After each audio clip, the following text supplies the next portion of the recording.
Quelqu'un qui n'est pas actif dans ses décisions et dans ses engagements prend le temps de réfléchir. Quelqu'un qui réfléchit, c'est celui qui évite la précipitation. Réfléchir veut dire doser. Tu ne peux pas regarder dans les détails en allant précipitamment. Or, la réflexion, c'est donc cette capacité de regarder dans les détails avant de lever une option. C'est l'effort du raisonnement à peser par la pensée le pour et le contre d'une décision à prendre. L'effort de raisonnement réfléchi, on pèse le pour et le contre juste au niveau de la pensée seulement. On est en train d'examiner par raisonnement que faire, que ne pas faire, en entrant en détail dans les choses. C'est ce qu'on appelle une réflexion. Lisons Proverbes chapitre 1, versets 1 à 6. Je vais lire avec vous, vous ne pourrez peut-être pas lire en miniature, dans d'autres endroits, vous pouvez bien lire. Je vais lire avec vous 3 passages et je vais commencer à débiter les principes parce que ça vient de ces passages-là.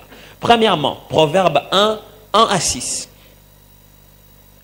Proverbe de Salomon, fils de David, roi d'Israël, pour connaître la sagesse à l'instruction, pour comprendre les paroles de l'intelligence, pour recevoir les leçons de bon sens, de justice, d'équité et de droiture, pour donner au simple du discernement, au jeune homme de la connaissance et de la réflexion. Que le sage écoute et qui augmente son savoir, et celui qui est intelligent acquérira de l'habileté pour saisir le sens d'un proverbe ou d'une énigme, des paroles des sages et de leurs sentences. Ok? L'homme de proverbe nous dit déjà que en lisant ce proverbe, en lisant ce livre, ainsi par extension en lisant la parole de Dieu, cela donne la capacité à réfléchir. Deuxième passage, Actes des Apôtres, chapitre 12, versets 11 à 13. Acte 12, 11 à 13. Revenu à lui, Pierre dit, « Je vois maintenant d'une manière certaine que le Seigneur a envoyé son ange. Merci Seigneur. Et qu'il m'a délivré de la main d'Hérode et de tout ce que le peuple juif attendait. » Après avoir réfléchi, il se dirigea vers la maison de Marie, mère de Jean, surnommée Marc, où beaucoup des personnes étaient réunies et priaient. Il frappa à la porte du vestibule et une servante nommée Hérode s'approcha pour écouter. On voit Pierre qui vient de vivre une expérience spirituelle exceptionnelle. Il était dans une prison, un ange est venu et l'a fait sortir de cette prison et il ne se rendait même pas compte que c'était un ange. Quand il arrive en plein milieu de la route, cette gloire de cette vision angélique s'en va et il revient à lui. La première des choses qu'il fait, il ne parle pas en langue, il réfléchit. Matthieu chapitre 1, verset 19 à 20. Matthieu 1, 19 à 20.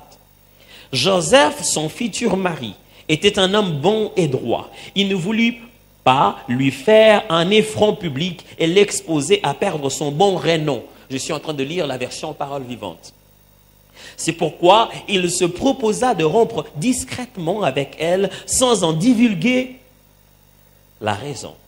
Pendant qu'il pensait, pendant qu'il pesait les pour et le contre de cette éventualité, un ange du Seigneur lui apparut en rêve et lui dit, « Joseph, fils de David, n'hésite pas à accueillir chez toi Marie comme ta femme, car l'enfant qu'elle porte en elle vient de l'Esprit Saint. » Pendant qu'il pesait le pour et le contre, la Bible dit, l'ange de l'Éternel lui apparut où? En songe.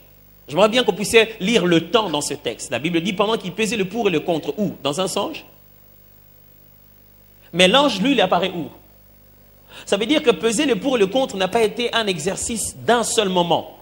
C'était devenu une réflexion, un état d'esprit. Il y pensait. Ça préoccupait sa tête à ce moment-là. Même quand il s'en va dormir, ça reste en lui. Réfléchir, ce n'est pas juste se dire c'est fini. Non. La réflexion, ça prend du temps. Ça entre, on rumine cela à son intérieur. C'est devenu le sujet principal qui occupe la pensée de Joseph. Et l'ange de l'Éternel lui apparaît. Alors, on attaque le principe. Premièrement, certains choix exigent un examen de détails. C'est là qu'intervient la réflexion. Certains choix exigent un examen des détails. Et c'est là qu'intervient la réflexion. Je ne suis pas en train de dire qu'on ne devrait pas réfléchir dans certains autres choix. Non. Je suis juste en train de dire que vous ressentez mieux le processus de la réflexion. Deux fois, la réflexion est rapide, mais vous sentez mieux le processus de la réflexion lente qui prend du temps. Les amis, est-ce que vous pouvez remettre? Est-ce que tout le monde a écrit? Tout le monde n'a pas écrit. Remettez encore. Remettez encore, je ne vais pas avoir des problèmes. Gardez-les encore. Je vous ferai signe d'enlever. Donc, je suis en train de dire ici que la réflexion, ce n'est pas comme si on ne va pas réfléchir dans les autres. Mais, au fur et à mesure que vous approchez certains types de choix que vous devez faire, vous ressentez mieux le poids et l'importance de la réflexion. Parce qu'il faudrait, n'est pas juste dire oui ou non, il faudrait connaître les détails, les examiner et les peser. C'est bon. Vous êtes là? Les détails. La réflexion fait quoi? Elle examine, elle prend les données, elle les pèse, elle regarde. Si vous avez eu les bonnes informations, maintenant vous passez à la réflexion. Vous êtes en train de réfléchir, de regarder, de peser les pour et les contre, d'examiner par la pensée qu'est-ce qui doit être fait. Deuxièmement, la réflexion n'est pas incompatible à la révélation, mais elle ne la remplace pas. La réflexion n'est pas incompatible à la révélation, mais elle ne la remplace pas. C'est-à-dire, quand quelqu'un reçoit de Dieu un message, Dieu lui parle, ça ne veut pas dire que dans l'exécution de cette directive, les ménages ne vont pas fonctionner dans sa tête. Du reste, lorsqu'on devient chrétien, il arrive ce qu'on appelle le renouvellement de l'intelligence. La base du jugement et de tes réflexions dans la tête n'est pas faite selon le monde. Elle est déjà faite selon la parole de Dieu. Ce qui fait que dans ta façon de raisonner, tu raisonnes déjà comme Dieu. J'ai une question à vous poser. Est-ce que Dieu réfléchit?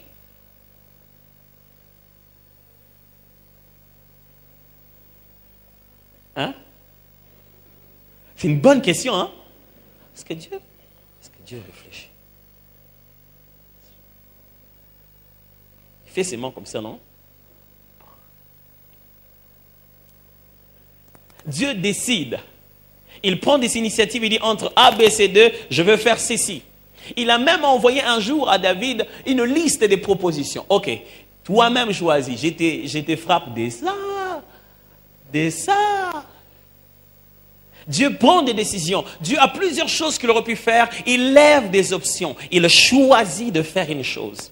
Si Dieu choisit, ce que Dieu réfléchit à sa manière en tout cas. Ne remplacez pas ça à la manière des hommes. Qu'est-ce que ça veut dire ici? Simplement, quand Dieu te révèle quelque chose, ça ne signifie pas que tu vas aller de révélation en révélation à chaque pas.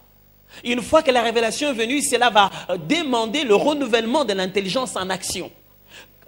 Avoir la révélation de Dieu ne signifie pas ne pas réfléchir. Mais une chose est claire. Ta tête ne remplacera pas la précision du Saint-Esprit.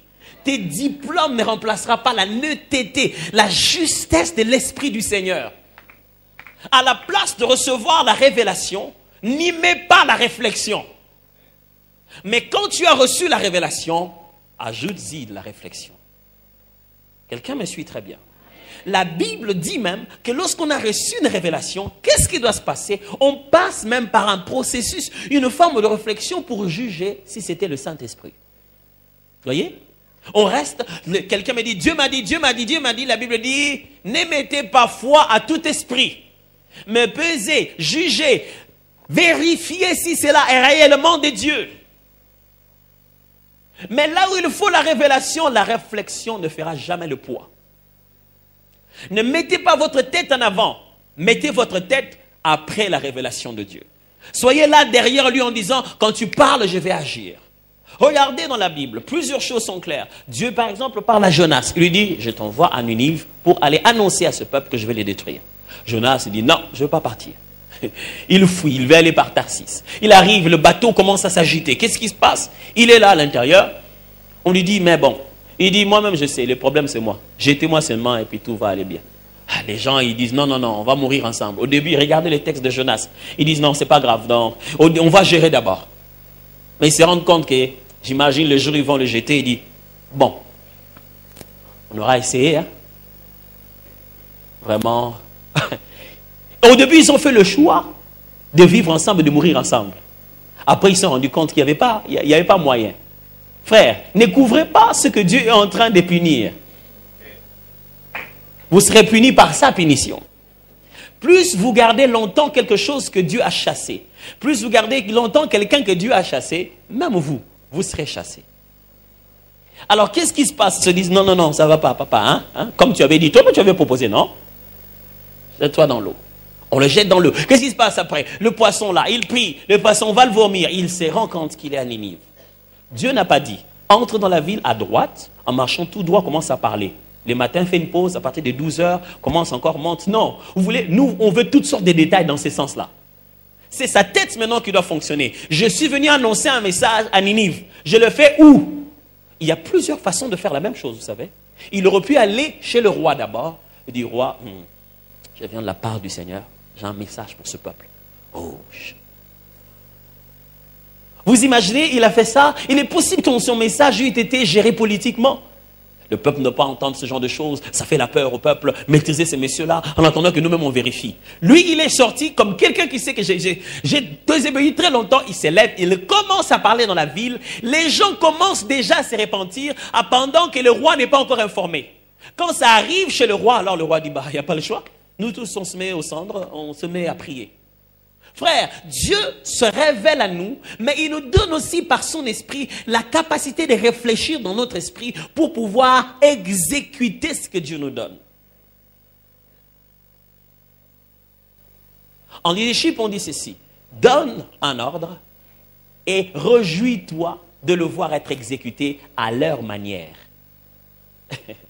Dieu donne une vision comme ça. La même chose que Dieu me dit à moi ou dit à Pasteur Ken, quand on va le faire, il y aura l'ADN de chacun d'entre nous. Dieu laisse cette petite espace pour que la particularité de chacun de nous se fasse ressentir, même pour un même ordre donné. Donc, la révélation, la réflexion ne substitue pas à la révélation. Mais lorsqu'on a une révélation, cela n'est pas incompatible à réfléchir. Réfléchissez, s'il vous plaît. Réfléchissez, je vous en supplie. Dit a dit, je vous ai toujours raconté ici, une fois, je me souviens, mon frère et moi, on venait d'un moment de prière, Dieu nous a donné des promesses, on était très très jeunes. Il dit voilà, je ferai ceci, on venait de la prière, vous savez, quand on finissait de prier, vous avez l'impression que, ouf, le monde n'existe pas. Et il m'a dit une chose qui m'a fait rire, heureusement qu'on n'a pas fait. Il m'a dit, tu sais, là, je suis là avec les promesses de Dieu. Même si j'ai vu aujourd'hui, je touche au câble électrique là. Je ne vais pas mourir, la promesse est déjà donnée. Je bénis Dieu du fait qu'on n'a jamais essayé. Réfléchissez quand même, s'il vous plaît. Certaines choses ne sont pas au niveau de l'esprit, ils sont au niveau, juste, pas du Saint-Esprit, au niveau de l'homme, de la tête, du raisonnement. Et dans certains choix, exercer ce raisonnement. Troisièmement,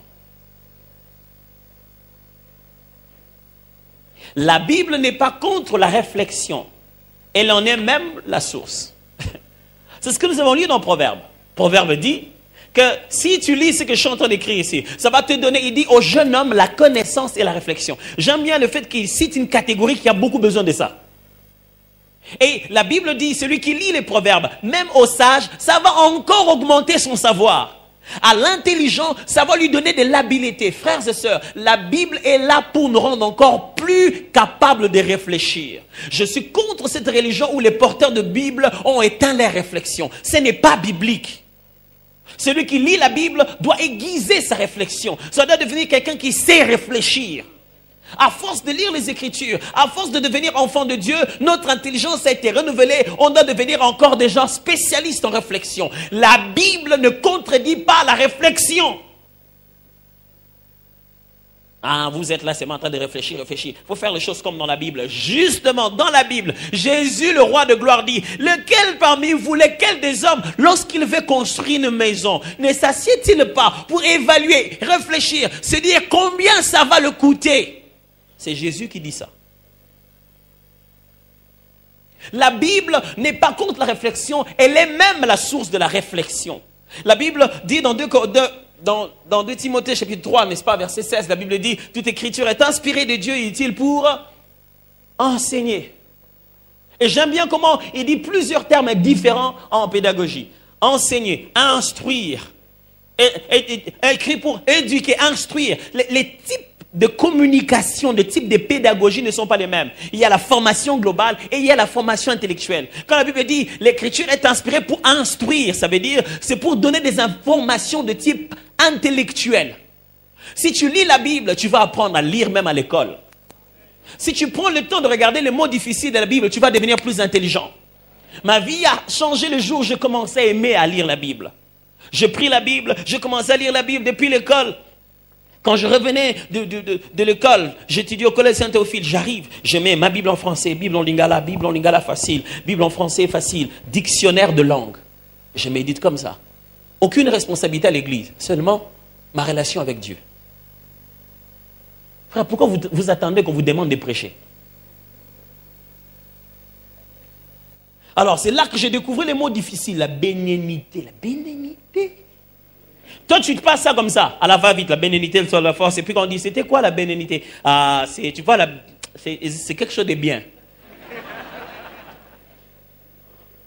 Plus je lisais la Bible, je ne me rendais pas compte que je devenais de plus en plus meilleur à l'école. La Bible me donnait une telle culture générale. La Bible parle de tout. Ah, en même temps, il y a des choses qui n'ont même pas mon âge, qui n'avaient pas mon âge à l'époque. Mais alors, même il y en a jusqu'à aujourd'hui qui n'ont pas toujours mon âge. Mais tu cherches. Tu dis, ah, ça c'est quoi? Les temps de la Bible, c'est, des fois, certaines Bibles sont écrites au futur simple, qui est un temps qu'on n'utilise pas n'importe comment. Les verbes conjugués au futur simple sont devenus très faciles à comprendre. Frère, la Bible elle-même est source de réflexion. Suivant. Dieu se révèle, excusez-moi plutôt, un homme spirituel sait réfléchir. Bien-aimés dans le Seigneur, si vous êtes spirituel et que c'est Dieu qui vous conduit, vous devez savoir réfléchir. Si vous êtes un enfant de Dieu, vous devez savoir réfléchir. Pierre sort d'une révélation exceptionnelle. Les anges l'ont visité. Vous savez, c'est le jour où les portes de fer sont tombées. Même lui-même ne se rendait pas compte de ce qui se faisait. Dieu lui dit, lève-toi. Il se lève. Brrr, les chaînes se brisent. Il le suit. Il suit l'ange. Il est dehors. L'ange l'amène jusque dehors. Il est dehors. Il est dehors. Incroyable. Ouf. Ce n'est pas parce que je dis que je ne peux pas réfléchir. Ce n'est pas parce que je suis devenu chrétien, rempli du Saint-Esprit et prophétique, que je ne peux pas mettre ma tête à la réflexion. Qu'est-ce qui se passe? L'ange s'en va. Premier réflexe de Pierre. Dès que l'ange s'en va, il doit faire un choix. Je dois aller où? J'ai un témoignage. J'ai des choses à dire. Je viens de vivre quelque chose de profond. Mais là, au moment où je suis, je ne dois pas demander, ange de Dieu, reviens encore pour me dire où je dois aller. Je dois aller où? C'est bizarre que le verbe réfléchir vienne juste après une révélation. La Bible dit, après qu'il soit revenu à lui-même, il arrive, il réfléchit, il dit, ah, je vais aller chez Marie. Et quand il va là-bas, il aurait pu aller à plusieurs endroits, frère. Il ne savait pas si là-bas on priait. Il juste dit, je vais aller chez Marie. Et maintenant, l'auteur écrit que chez Marie, on était justement en train de prier avec lui. Je vais vous dire une chose, quelquefois Dieu nous parle dans notre réflexion.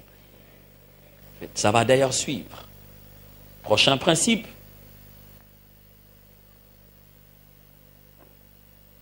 Dieu se révèle à ceux qui réfléchissent. Quand tu as une option à prendre, une décision à prendre, dès que tu te mets à réfléchir, c'est que tu es en train de demander de l'aide de Dieu. Les enfants de Dieu, quand ils s'arrêtent en train de dire, Seigneur, qu'est-ce que c'est que ça? C'est qu'il est en train de réclamer de l'aide venant de Dieu. C'est ce qui s'est passé avec Joseph. La Bible déclare, Joseph se rend compte, ok, on t'a même dit, non, ta femme est enceinte. De qui? Oh bon, elle dit une histoire là qui a du mal à avaler. Quoi? Même jusqu'aujourd'hui, pendant qu'on sait qu'on peut avoir l'immaculée conception. Si une femme dit ça, on ne va pas croire. Même s'il dit, je suis exactement comme Marie, ça n'existe pas ces choses-là. Et il s'est dit, ok. La Bible dit, en son cœur, il était un homme bien. Il ne voulait pas détruire sa réputation. Mon frère, si avec cette sœur, vous n'êtes plus ensemble, choisis de ne pas détruire sa réputation. Si avec ce frère-là, vous n'êtes plus ensemble, il a laissé là, elle a eu le choix de dire, c'est ça. Et alors? Si vous n'êtes plus avec ce frère-là, pourquoi il faut le vilipender auprès des autres? J'ai vu Robert avec toi. Il fait quoi? Il fait quoi? Il fait quoi chez toi? Il fait quoi? Comment? Quoi? Il t'a nommé qui? Inspecteur en charge de savoir ce qu'il fait chez les autres? Joseph s'est dit, non, même si on va se séparer, je ne dois pas entacher à sa réputation. Il a fait un très bon choix. Et parce il veut déjà faire du bien au fond de lui, Dieu le visite. Frère, quand vous voulez réfléchir, réfléchissez déjà avec un cœur pur. N'allez pas dans vos réflexions avec déjà un cœur tordu. Réfléchir sur la manière de faire du mal à quelqu'un. Vous ne serez pas visité. Vous serez visité, mais différemment. Quand des gens dans votre cœur, vous restez en train de vous dire, Seigneur, comment? C'est très difficile, mais comment je peux faire de mon mieux? C'est un choix difficile. Seigneur, qu'est-ce que je peux faire pour aider ce monsieur à continuer à nourrir sa famille? Je sais qu'il a commis une erreur grave. Je dois le faire quitter du boulot. Mais qu'est-ce que je dois faire? Si vous méditez ça, même si ce monsieur quitte le boulot chez vous, il ne va pas mourir de faim. Plusieurs fois dans ma vie, il m'a fallu me séparer des gens. Tellement que je ne voulais pas me séparer d'eux juste pour qu'ils aient souffrir. Je ne me sépare pas d'eux pour qu'ils aient souffrir. Je priais dans mon cœur, avant qu'ils me quittent, Dieu ouvre toujours une voie pour eux. Frère, quand vous méditez dans votre cœur, vous réfléchissez pour le bien. L'ange de l'Éternel vient guider votre réflexion. Quand Dieu se rend compte, oh, là je crois que sa réflexion demande une révélation. Au milieu de la nuit, Dieu vient déposer un songe clair. Quand on réfléchit avec un bon cœur, on attire les anges. Ooh, that's so strong. Quand on réfléchit avec un bon cœur, on dit, oh, Seigneur, qu'est-ce que je dois faire? Qu'est-ce que je dois faire? Qu'est-ce que je dois faire? Seigneur, vraiment entre 100 et 100. Directement, Dieu dit, hé, ange, descends, clarifie sa réflexion. Peut-être pas dans un songe, le matin tu te réveilles, telle chose que tu savais était comme ça hier. Le lendemain, quelque chose a changé. Le sujet de ta réflexion est parti. Dieu t'a simplifié les choses. Frère, prenez le temps de réfléchir. Dans ma vie, j'ai appris une chose. J'ai fait des retraites, des réflexions. Je ne vais pas prier. Je vais réfléchir. Je m'évalue. J'évalue comment je fais ceci, comment je fais cela. J'évalue mon foyer. J'évalue comment je vis ma vie avec ma femme et mes enfants. Comment je devenir de plus en plus un meilleur père. Quand je réfléchis comme ça, Dieu me ramène dans certains détails de ma vie où je ne pouvais pas soupçonner. Que frère, serviteur, pasteur que j'étais, j'avais ça comme déformation. J'avais ça comme problème. J'avais ça. Mais si vous vivez seulement comme ça, à la vaille, sans prendre le temps de réfléchir sur quelque chose de bien, vous n'allez pas être transformés, mes frères.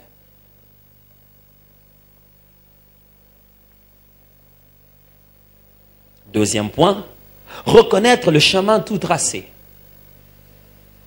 Est-ce que le premier point était clair? Reconnaître le chemin tout tracé. Il y a deux passages. Le psaume 84, 1 à 8. Il y a d'ailleurs trois passages. Psaume 84, 1 à 8. Je ne veux pas le lire, mais vous l'avez déjà. Psaume 84, 1 à 8. Il y a Jérémie, chapitre 18, versets 15 à 16. 15 à 16. Jérémie 18, 15 à 16. Je vais peut-être lire Jérémie et les deux Jérémie. Un autre Jérémie encore, maintenant chapitre 6, verset 16. Jérémie 18, 15 à 16 et Jérémie 6, 16.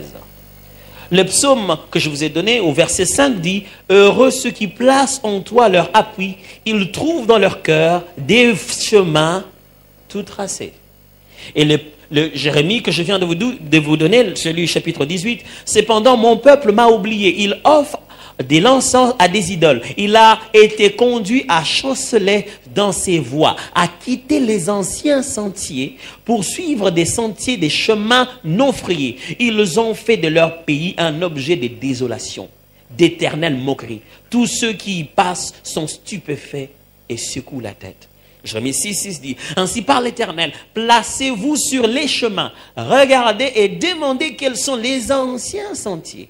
Quelle est la bonne voie? Marchez-y et vous trouverez le repos de vos âmes. » Mais ils répondent, « Nous n'y marcherons pas. » Avec ce texte, je vous donne le premier principe. Il existe deux types de chemins tout tracés. Il existe Deux genres, des chemins tout tracés. Quand je suis en train de dire chemin tout tracé, vous devez le comprendre de deux manières. D'un côté, vous devez le comprendre du côté où le psalmiste dit, celui qui craint Dieu, celui qui le loue, celui qui l'adore, celui qui le sert, celui qui vit la vie avec justice. C'est pourquoi je vous ai dit, Dieu n'est pas un Dieu de système, mais de relations. Si vous établissez une relation avec Dieu, qu'est-ce qui se passe? Il y a ce qu'on appelle des chemins tout tracés à l'intérieur, dans le cœur. Et il y a, d'après les deux textes de Jérémie, des chemins tout tracés à l'extérieur, c'est-à-dire dans la société et dans la vie qui nous a précédés. Qu'est-ce qu'on appelle les chemins tout tracés à l'intérieur du cœur de quelqu'un? C'est sur le deuxième principe. Dieu crée une spontanéité dans le cœur de celui qui le craint. Il transforme ses options en évidence lorsqu'il doit choisir. Il crée une spontanéité dans le cœur de celui qui le craint. C'est-à-dire, il fait des bonnes décisions en un laps de temps sans trop y réfléchir. C'est comme s'il brûle des étapes. Pourquoi? Cette personne a une telle relation avec Dieu, qu'il vit normalement avec Dieu, et quand il faut choisir à l'intérieur de lui, c'est comme si on avait déjà choisi avant qu'il ne choisisse. Est-ce que quelqu'un m'entend très bien? Alors, il choisit spontanément bien. Il choisit comme ça, là, à la va-vite, mais il choisit la bonne direction. Pourquoi? Parce qu'il y a une forme de spontanéité, une connexion intérieure, de l'homme intérieur, de la justice, de la voix de son cœur, de la pureté de son cœur. Dieu a déjà placé des chemins et qu'il a lui-même déjà tout tracé.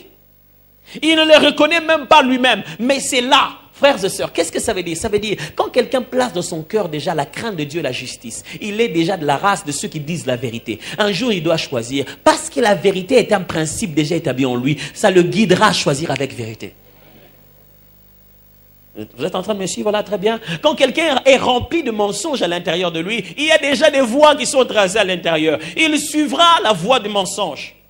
Mais quand quelqu'un craint Dieu et vit dans sa justice, le Saint-Esprit place une forme de spontanéité. Qu'est-ce qui se passe? Même quand il y a des options, il y a comme une évidence. Son cœur est attaché à une direction. C'est comme s'il veut vous dire, mais c'est normal, il faut que j'aille là-bas.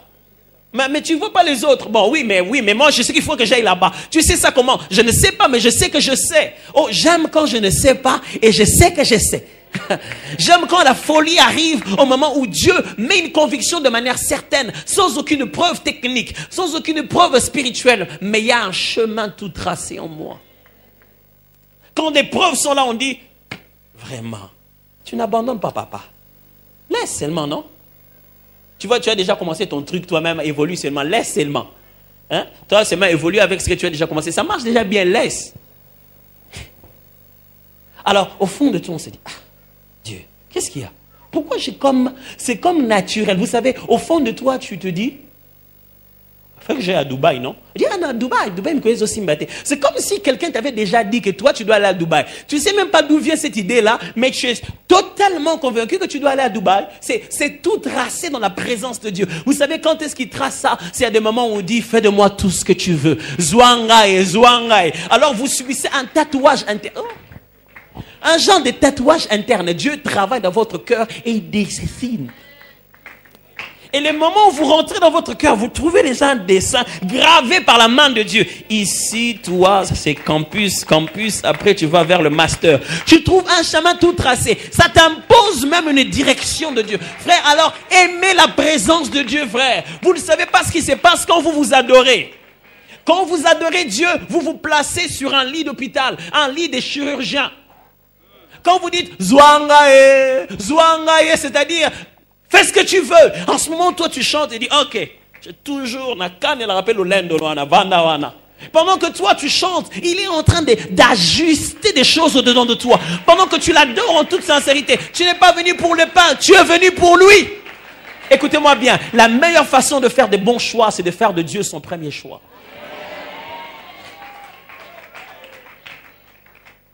Dieu impose cela au-dedans de vous. Il y a des chemins qui sont à l'intérieur. Tu vas tout me prendre. Tu ne peux même pas me donner des informations. Mais c'est tout tracé au-dedans de moi. Et puis on te dit, ah, pourquoi tu as pris cette option? Tu savais. Je ne savais pas. J'ai eu l'info. Je n'ai pas eu l'info. Mais pourquoi tu as fait? À l'intérieur de moi, je trouvais qu'il était déjà écrit. J'aime bien quand le pasteur Roland dit, le Seigneur m'a imposé ce matin Le Saint-Esprit me l'a imposé à l'intérieur. C'est-à-dire que j'ai ma façon de voir, j'ai ce que je pensais que je pouvais faire. J'ai mis tout par le processus de Roland Dallot, mais j'ai trouvé des chemins que je ne peux plus tracer. C'est déjà dessiné comme ça. Je ne peux plus prendre gauche. C'est la suite logique. Quand le chemin est déjà tracé, vous faites couler l'eau, ça suit normalement le chemin. Ça coule. Ceux qui restent dans la présence de Dieu, qui vivent une vie de sainteté à leur intérieur, ça coule chez eux les décisions. Ça coule. Frère, si vous êtes dans une position d'élevée où vous êtes censé prendre des décisions à tout moment et faire des choix, la première des choses que vous devez garder, ce n'est pas votre corps, c'est votre cœur. Dès qu'il devient infecté, il va infecter tous vos choix. Si vous gardez votre cœur dans la pureté, même là où les gens crient, ah, yeah, comment tu m'as dit, comment passer ah, yeah, derrière mon, ils se plaignent de tes décisions dans la direction des choses. Tu as pris un choix pour l'entreprise, les gens se plaignent, ah, mais qu'est-ce qu'il a dû faire là? C'est n'importe quoi. 2 minutes, 3 minutes, 1 mois, 2 mois. Le mal, c'est que les gens font des réunions nocturnes au téléphone, en WhatsApp. Mais quand les choses ont changé, personne n'en parle. Ils sont trop occupés à vivre la décision que tu avais prise. Ils n'ont même plus le temps de parler de toi. Frère, j'ai une bonne nouvelle à vous dire. Quand vous savez dans votre cœur que Dieu est avec vous, quelle que soit votre décision, il vous justifiera.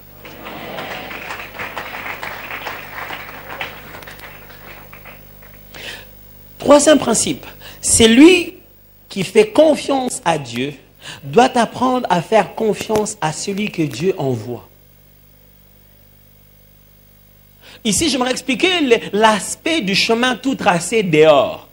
À l'intérieur, tu as des chemins tout tracés. Mais Dieu dit dans le livre de Jérémie, 2 fois il revient sur cette expression ancien sentier. C'est-à-dire les autres, les vieilles voies qui ont existé. Il parle au peuple qui existe aujourd'hui, leur dit, c'est pas comme si avant vous, il n'y avait pas eu de roi. Il y a eu des rois, ils ont commis des bêtises et je les ai frappés. J'ai montré comment il faut vivre. J'ai laissé la parole. Ne venez pas inventer la roue. Il y a déjà une voie à suivre. Quand la Bible dit la justice élève une nation, vous l'élevez par autre chose.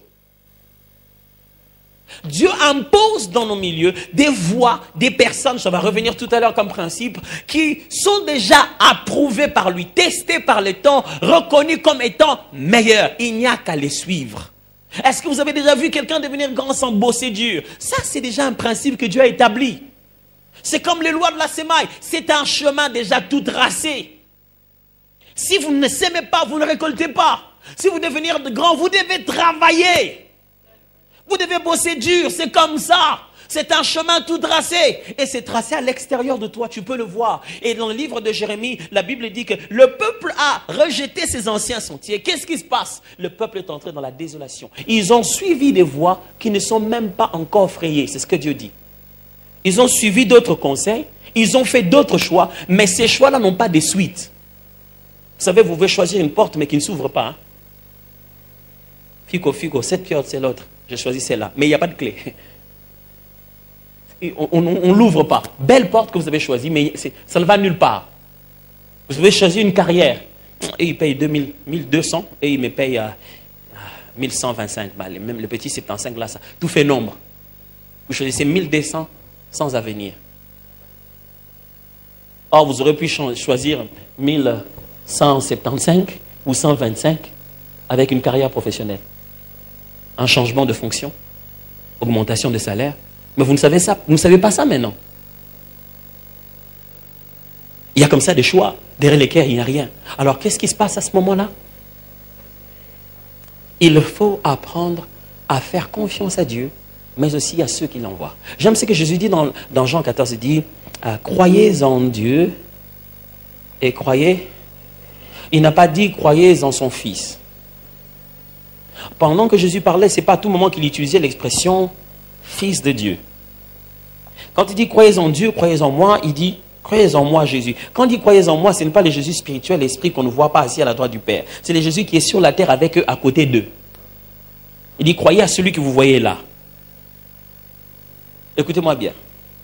Si vous ne croyez en personne, vous ne deviendrez personne. Si vous ne croyez en personne, vous ne deviendrez personne. Ne soyez pas spécialiste d'un chouma. Ah, on est loin de ça. Toi, tu as toujours quelque chose à redire des autres. Qui t'a convaincu dans la vie? Personne ne t'a convaincu. Tant que personne ne te convainc, tu ne convaincras. Ok. Dans la vie, on commence à voir bien son chemin dans la vie quand on accepte de croire à certaines personnes que Dieu a envoyées. Il faut le faire. Tu viens à l'église, mais tu dis, bon, attends, pasteur, on en a bien, on peut battre tout. Un jour, un homme me dit, j'étais allé quelque part, et une dame me disait, il y avait des sœurs qui sont venues ici, c'est vraiment bizarre, elles arrivent ici, elles commencent à aller dans des boîtes de nuit et tout ça. Moi, je dis vraiment, sœur, toi qui pries à faire des défis, attends, pasteur, on a une boîte de nuit. Et tu n'as pas besoin d'inventer une boîte dans laquelle tu nous mets pour pouvoir justifier.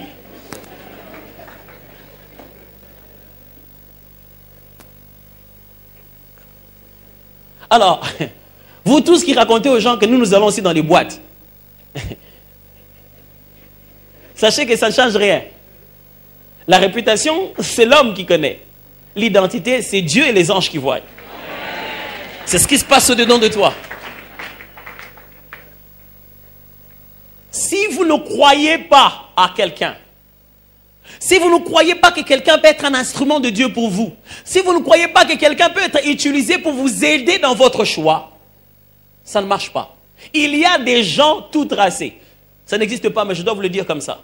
Il y a des gens tout tracés, des conseils tout tracés, des carrières tout tracées, des endroits tout tracés. Dieu les a déjà fait de cette manière. Quand tu parles avec eux, du coup, chez toi, ça s'ouvre clairement. Il y a des gens, ils te partagent son expérience, tu vois directement ton expérience. Il est comme un miroir. Tu ne le suis pas à la lettre, mais quand il parle de lui, tu te vois.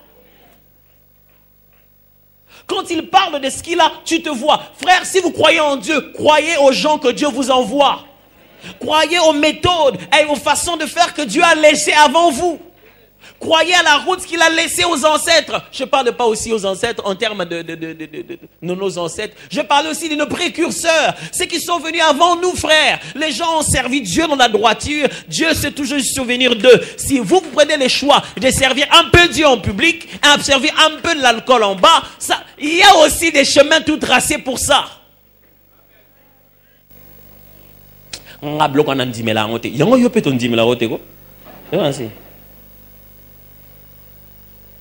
Frère, vous ne réussirez jamais si vous ne croyez à personne. Vous devez réussir à croire que lui, il est plus riche que moi. Je veux savoir comment il est devenu. Mais si vous dites, ah, toi là, tu peux gagner mon corps. Dans le cimetière, tu peux te commander mon corps. Si tu ne sais pas croire en quelqu'un, si tu ne sais pas croire à ce qu'il a, si tu ne sais pas croire qu'il a quelque chose que tu n'as pas, personne ne croira à toi. Je répète, si tu ne crois à personne, tu ne deviendras personne.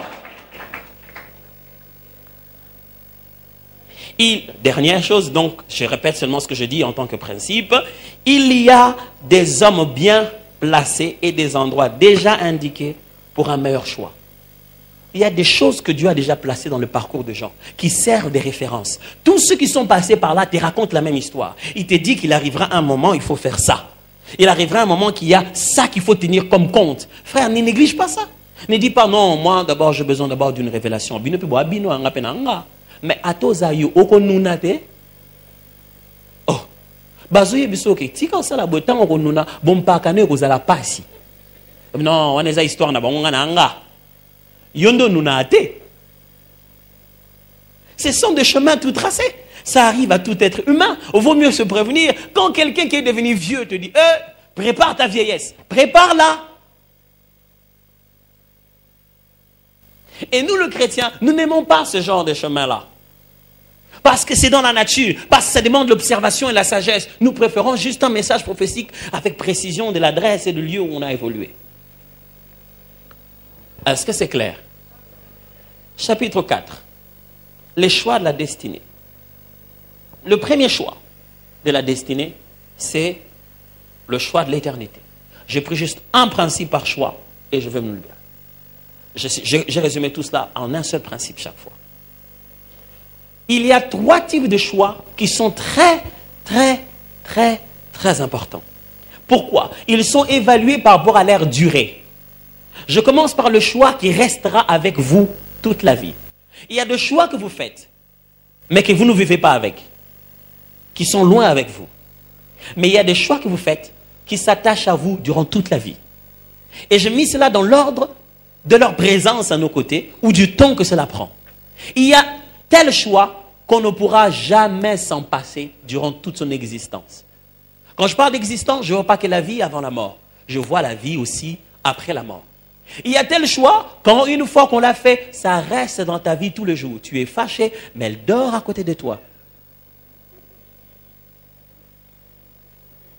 Les pauvres enfants qui viennent à cette heure-là et qui frappent maman, papa, tu fais quoi aussi, toi aussi? Et lui aussi comment? L'avant c'est qui d'abord? Et puis il y a le choix de la position sociale. Aujourd'hui, frères et sœurs, qu'on le veuille ou non, même si on va blâmer nos parents, même si on va blâmer qui on veut, c'est que tu es là où tu es aujourd'hui, là où tu te tiens aujourd'hui, ce que tu es en train de faire dans la vie. Tu as choisi. Biochimie, littéraire. Chaque fois qu'on sort un profil pour pouvoir engager quelqu'un, tu ne peux pas dans ce profil parce que toi tu as fait littéraire. Ce que tu es dans la société aujourd'hui, ta position sociale, c'est l'ensemble des choix que tu as accepté de faire.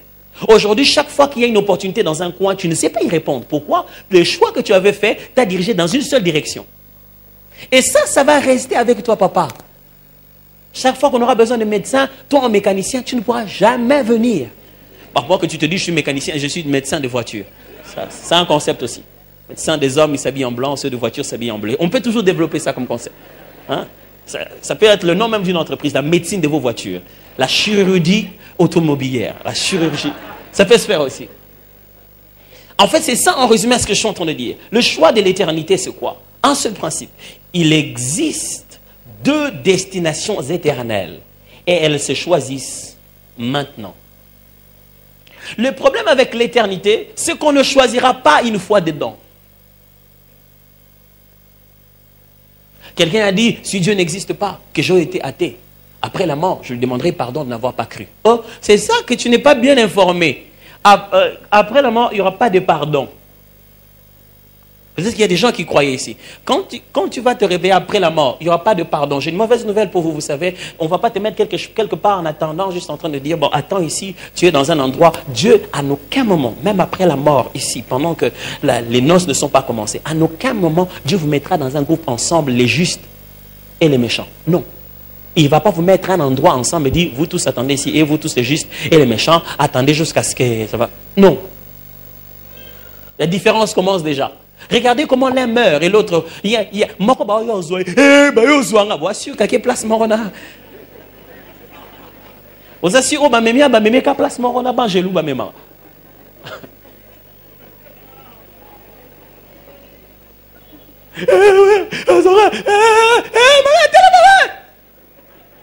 Écoutez, mes frères et sœurs, le seul problème avec l'éternité, c'est qu'il ne faut pas y arriver pour choisir.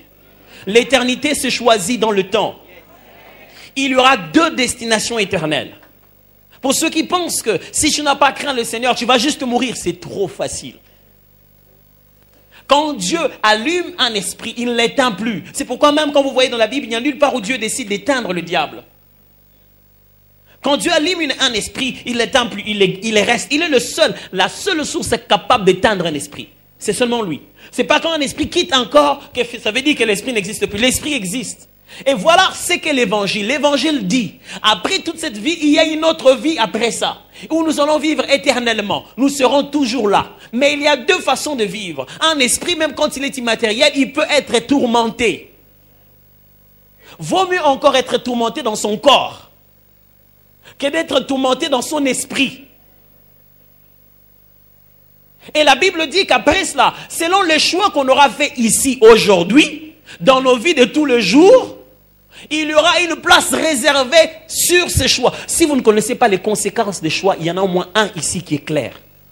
Si tu ne choisis pas Jésus, si tu ne choisis pas de te repentir, je ne parle pas de te repentir maintenant, mais de finir la course en restant repenti.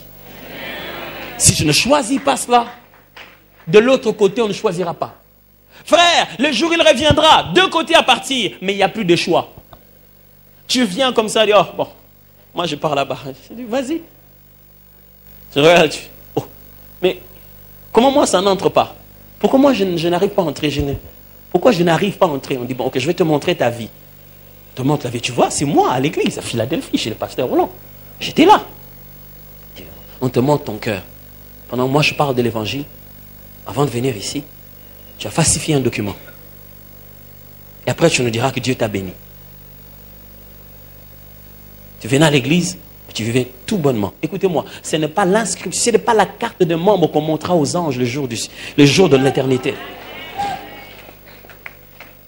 Sécurisez votre éternité maintenant, mes frères.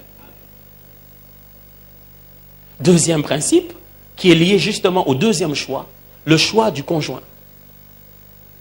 Je veux juste annoncer, est-ce que vous attendiez que je dise de bon, si tu veux choisir un conjoint, va d'abord comme ceci. Regarde d'abord les critères. Face à la PMB, face à la Muindu. Ok. Malheureusement, ce n'est pas ça ce que Dieu m'a dit. J'ai fait un choix d'obéir à Dieu. Le choix du conjoint. Le choix du conjoint, mes frères. Le conjoint ou la conjointe est une personne qui reste très longtemps avec toi. Il peut ou elle peut même te faire manquer l'éternité.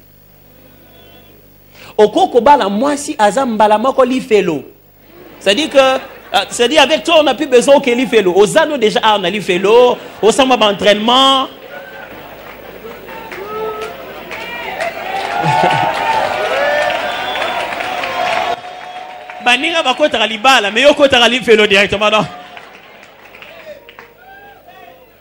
Le choix du conjoint est l'un des choix qui va rester le plus longtemps que possible après celui de l'éternité.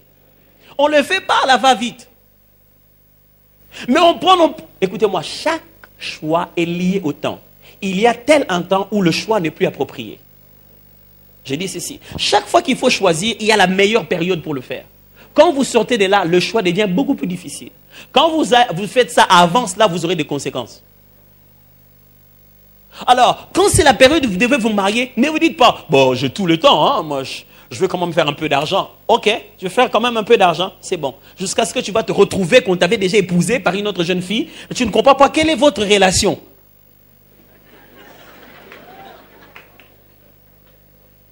Tu sais plus vraiment bien Nani. Et le jour tu dis, bon, moi je veux une fiancée. Dit, qui toi? Une fiancée. Oh, mais où est le problème? Moi je suis là, toi tu vas prendre une fiancée. Mais toi tu es qui? Même toi tu ne sais même plus qui elle est. Pourquoi? Parce qu'au moment de choisir, tu n'as pas choisi. Et tu t'es laissé choisir. Le pasteur qui l'a dit au début. Si tu ne fais pas un choix, tu subiras celui de quelqu'un d'autre. Et le choix du conjoint, une seule chose que je dois vous dire, le choix ne dépend pas d'abord de ce qu'on choisit, mais de celui qui choisit. Le choix ne dépend pas d'abord de ce qu'on choisit, mais de celui qui choisit.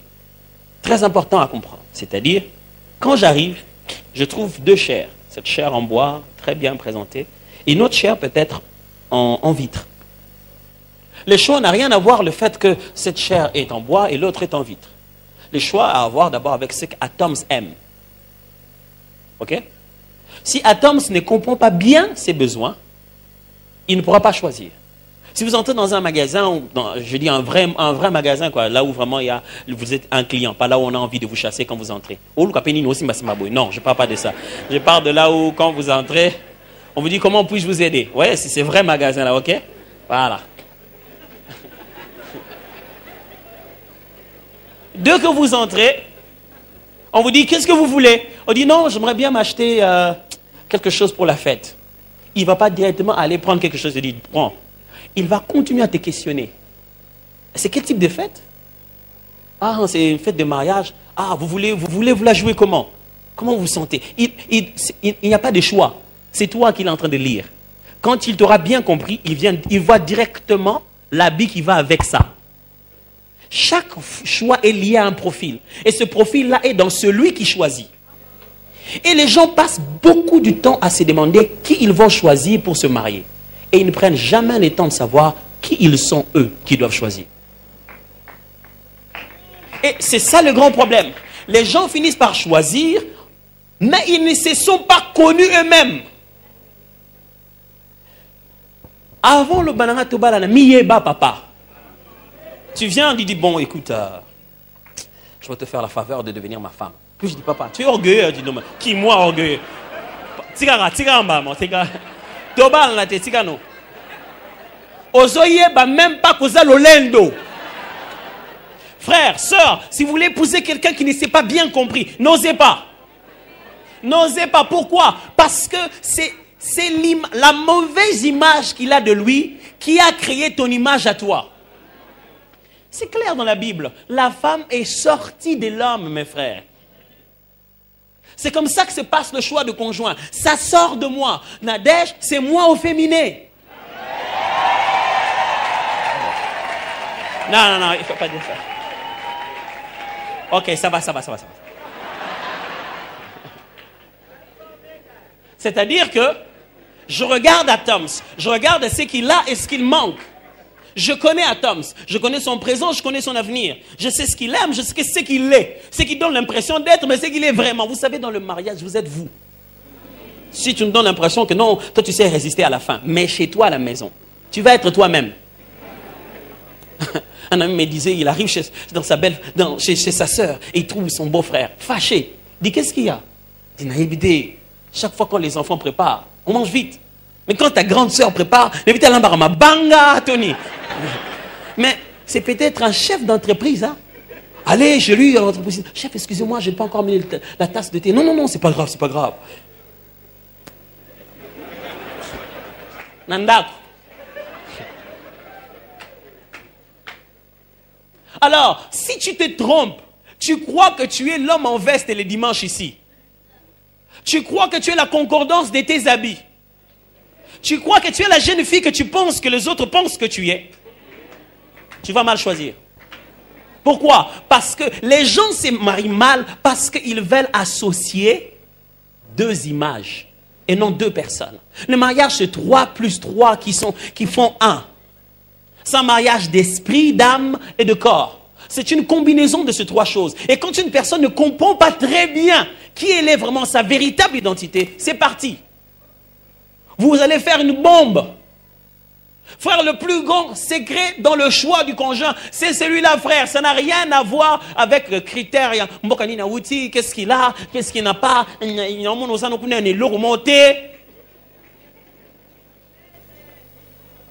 Vous savez, quand ma femme et moi, on s'est mariés, il y a quelque chose de bizarre, parce qu'on travaillait dans la même entreprise, on y travaille toujours. Entreprise, c'est peut-être pour soigner les termes. Dans un même groupe musical. Voyez. Non, là encore, c'est bien. Tu mets en nous les places, Moro. Non. Et les combes, moi, j'étais coordonnateur adjoint aussi chargé des activités spirituelles. Elle était chargée des finances. Donc, elle connaît mon salaire. À un moment, disons, chargé de la caisse, en fait. S'il y a un salaire, il faudrait qu'il en ait encore. Donc, tant au Kabolara, Aïbi combien en Azwaka, Aïbi combien pas Azwaka. Donc, si l'on a invité dans un resto, Aïbi combien l'on a bon nanga. Au moins, ce côté-là, il pouvait ressentir mes sacrifices. Gloire à Dieu.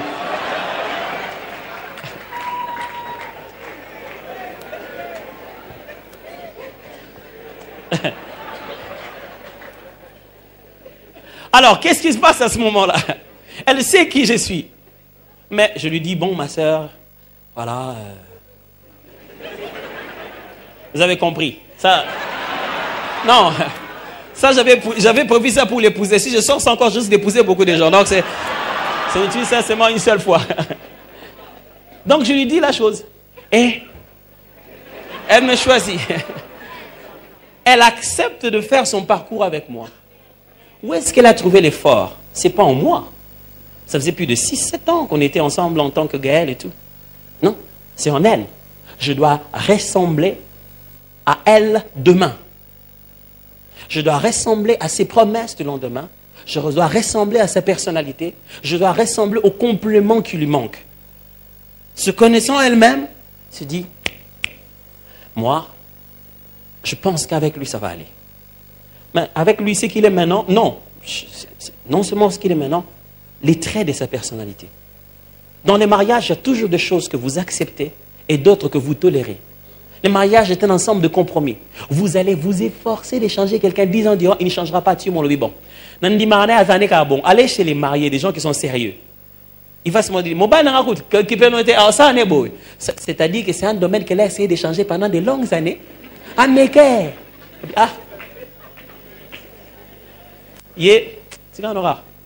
Vous êtes ensemble, il y a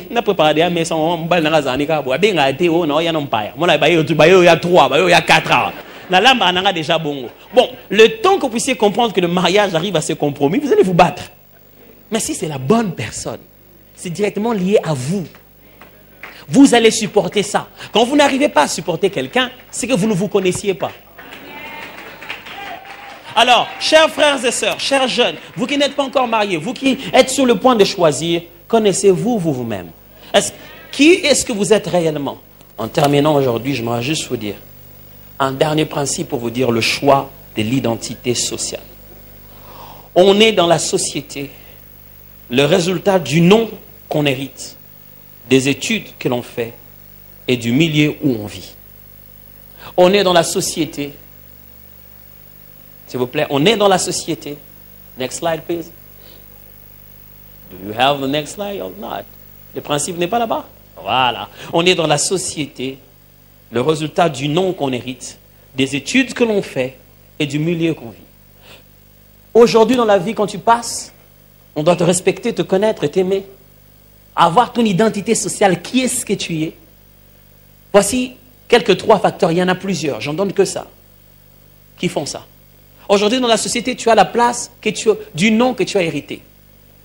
Si tu es fils de Luamba, tu seras à la place de Luamba. Tu porteras sur tes épaules ce que Luamba a fait avant.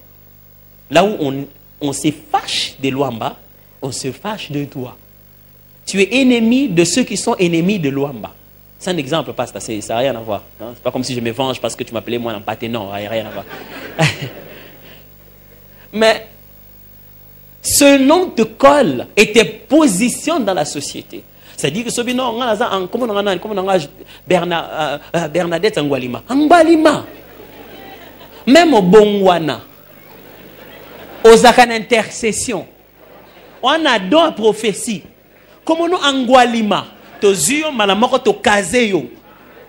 Mouibi. Même si tu n'as pas ça. Alors j'aimerais vous dire une chose. Faites attention de l'héritage que vous donnez à vos enfants. Les combats, tu vas te battre chez le voisin. Ton nom reste là. Et tu donnes à ton enfant ce nom-là. Tu viens de lui donner ce combat-là. Pour toute la vie. Alors le choix que tu fais, comme l'a dit le pasteur Ken, ça porte conséquence dans ton environnement. La position que quelqu'un a dans la société, c'est aussi un héritage qu'il a reçu de la génération qui le précède. Un nom. Mais il y a une bonne nouvelle, frère. En Christ, vous pouvez faire un nom nouveau. Dieu a dit à Abraham, je rendrai ton nom grand. Il y a encore quelque chose qui fait mal. Hein? Quelqu'un qui hérite un grand nom, mais qui se trouve à une mauvaise position. Dis-moi quoi, toi, tu t'appelles? Non, mais ton père, il n'était pas... Oui, mais qu'est-ce que tu fais ici? Il a hérité un nom qui démontre même qu'il ne devait pas être là. Pourquoi quand on dit, qu'est-ce que tu fais ici? C'est-à-dire, le nom a une place normale dans la société. Mais tu vois, tu as le nom là, mais tu es ici. Seigneur, je t'en prie, je vais laisser à mes enfants un nom qui leur donne une place sociale de sérieux, de juste, craignant Dieu, intelligent, excellent dans leur domaine. Je ne sais pas combien de Mbouma vous connaissiez avant. Mais moi, je crie au Dieu qui a dit, je rendrai ton nom grand. Je vous ai expliqué ça une fois ici. Je rendrai ton nom grand. Abraham pensait que c'est juste que son nom va être connu. Mais Dieu dit, je vais affecter ton nom d'autres voyelles qui vont gonfler ton nom à la prononciation. Oh, you know, girl, what I mean. C'est-à-dire, je vais gonfler ton nom en y mettant le mien. De sorte que quand je me présente, je me présenterai par ton nom. Je suis le Dieu d'Abraham. J'ai une bonne nouvelle pour vous. Parce que vous avez choisi Jésus, vous avez choisi la destinée d'un autre nom. Dieu peut vous replacer socialement, non pas avec le nom de papa, non pas avec le nom de maman, avec ton nom à toi. Tu dis, comment tu t'appelles? Je m'appelle Chibouaba. Chibouaba de qui? Chibouaba de moi. Je déclare ce soir, Dieu commence une dynastie avec toi. Ça va commencer avec ton nom. Avec toi. On est aussi le fruit de ce que nos études, frère, quand tu étudies, cela te localise dans la société. Je m'en allais vite. Quand tu étudies, cela te localise dans la société. Ce que tu fais comme étude, c'est pour ça que les gens vont te demander. Voyez, les gens vont avoir besoin de toi dans la société par rapport à ton expertise, à ce que tu sais. Alors, ne te précipite pas à étudier des choses que tu trouves intéressantes. Étudie des choses qui sont déjà en toi. Développe ce que tu peux faire instinctivement. Obtiens ce que la société appelle un diplôme. Le diplôme, c'est la certification de tes compétences. Ce n'est pas les compétences qui ont été données. Tu as déjà des compétences, tu as eu des informations adéquates et on certifie que tu les as. Yo, ce que moi makila obangaka, ozo qui est na chirurgie. Il y a vraiment des choses, des gens font des choix. Vraiment. Rien qu'à cause de ça. On a qui commercial, pourquoi? Juste à cause de ça. Les choix que vous allez faire, vous allez passer de longues années au campus et vous allez nous descendre ici. Automatiquement, il y a une position. On ne dira pas non, ok, nous sommes dans un labo et pour manipuler les médicaments, j'aimerais que vous puissiez nous appeler un juriste. Hein? Il va manipuler les médicaments. On va appeler un juriste. Les choix que vous faites de vos études, mes frères et sœurs, vous localisent dans la société. Ça démontre ce que vous êtes comme solution. Alors, si vous n'identifiez pas pourquoi Dieu vous a créé pour apporter la solution dans la société, vous ne pouvez pas implémenter cela par un diplôme. Si je suis Atom Sumbouma, je ne suis pas la solution de Léopard pour marquer les buts du final. Je suis complètement autre chose. Et c'est pour ça que je dois d'abord obtenir un diplôme. Dans ma vie, il y en a tout un tas de diplômes que j'aimerais obtenir. Mais je ne peux pas vivre, me réveiller un matin sans avoir le diplôme adéquat de mon ministère de musique. Non. Vous devez être capable dans la vie de dire, sans orgueil, avec humilité et douceur, ça, si je le fais, personne ne le fera comme moi. Ce n'est pas de l'orgueil. Mais la question, est-ce que vous pouvez le dire? Parce que tout le monde cherche celui qui peut le faire sans pareil. Il sait que si je viens, moi, tout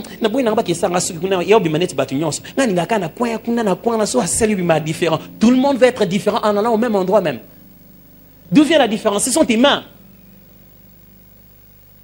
Et troisièmement, le milieu où tu vis. La position que tu occuperas dans la société est directement liée à l'endroit où tu vas te mettre géographiquement. Ce que vous avez à Bandundu, il fallait que vous fassiez à Bandundu, vous avez à Bengio. Au Vandi à Kino, Bikine, à Moto, au Kozika. Toute identification sociale est liée à un milieu où nous devons éclore. Chaque plante a son atmosphère. Même si ce n'est que le sol comme tous les autres sols, le sol tropical n'est pas le sol des autres pays. Tu ne peux pas avoir ta position si tu vas à un certain endroit.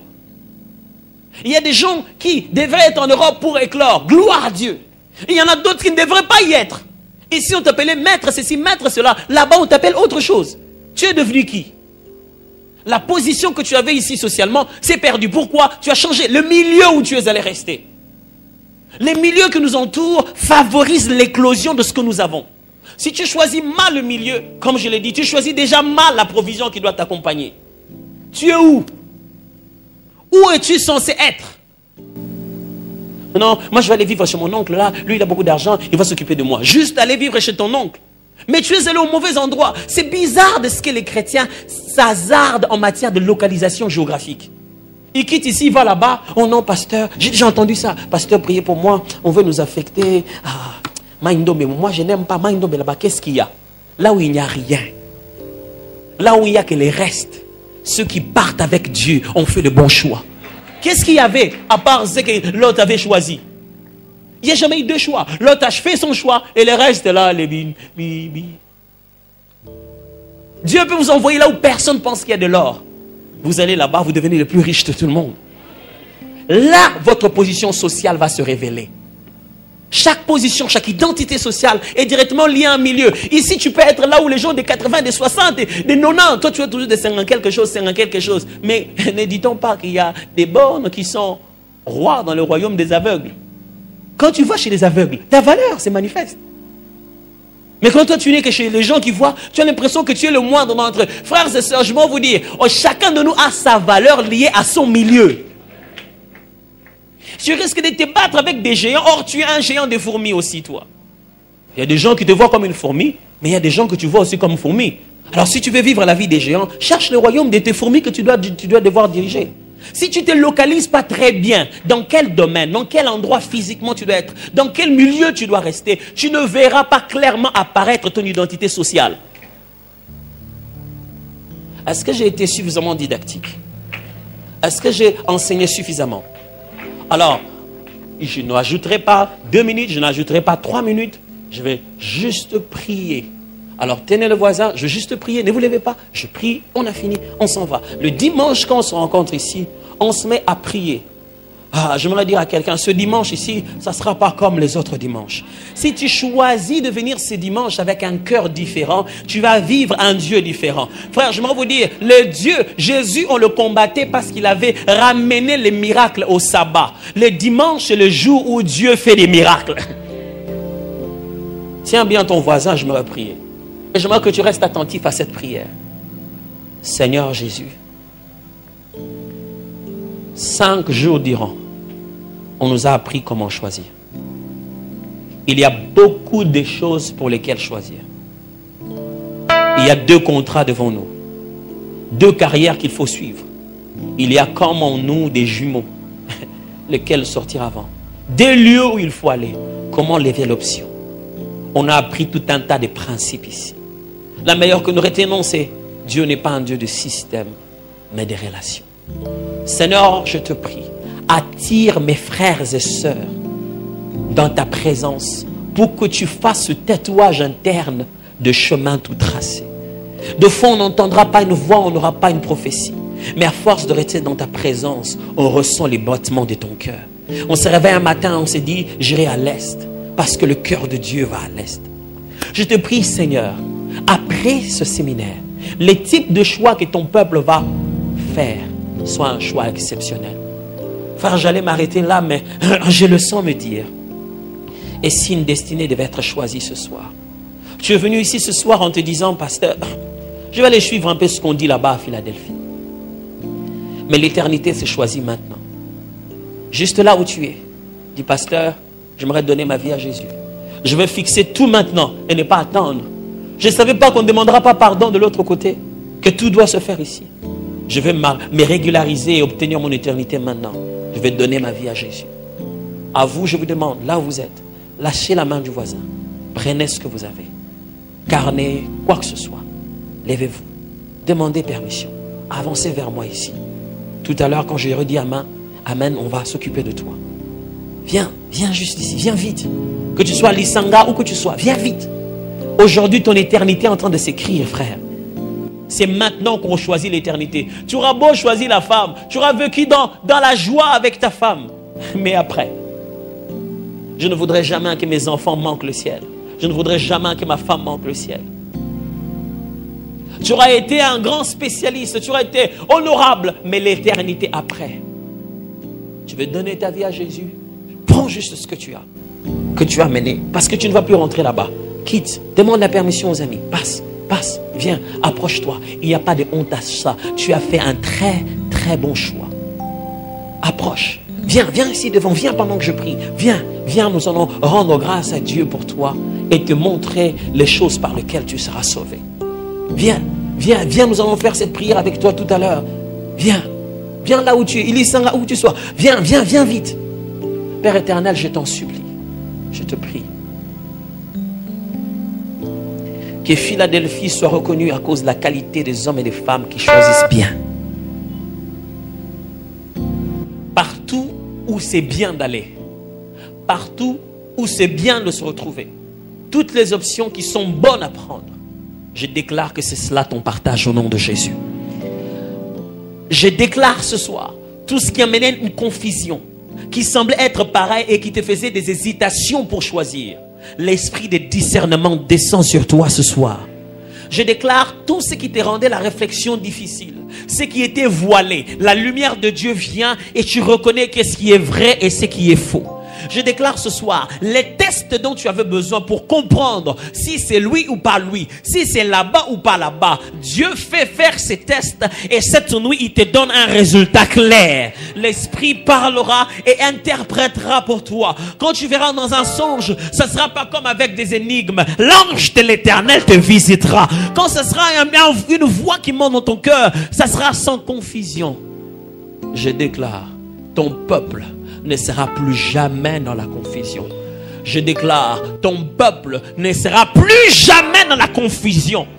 Ton peuple ne sera plus jamais dans la confusion. Tu ne perdras plus de l'argent à cause de mauvais choix. Tu ne perdras plus du temps à cause de mauvais choix. Tu ne perdras plus de temps. Tu ne perdras plus de l'argent. Tu ne perdras plus des relations à cause de mauvais choix. L'Éternel tracera dans ton cœur des chemins au nom puissant de Jésus de Nazareth. L'Éternel tracera dans ton cœur de chemin. Je déclare qu'en sortant d'ici, tu vas aller détruire les mauvais choix. Tu vas choisir de ne plus continuer dans la mauvaise direction. Je déclare qu'en quittant ici, Dieu te donne l'autorité, le pouvoir, la capacité, le courage de parler là où il faut parler, d'enlever là où il faut enlever, de briser là où il faut briser. Quelqu'un doit aller briser des CD, piétiner des cachettes, détruire certaines choses, parce que c'est la décision et c'est le choix qu'il a pris.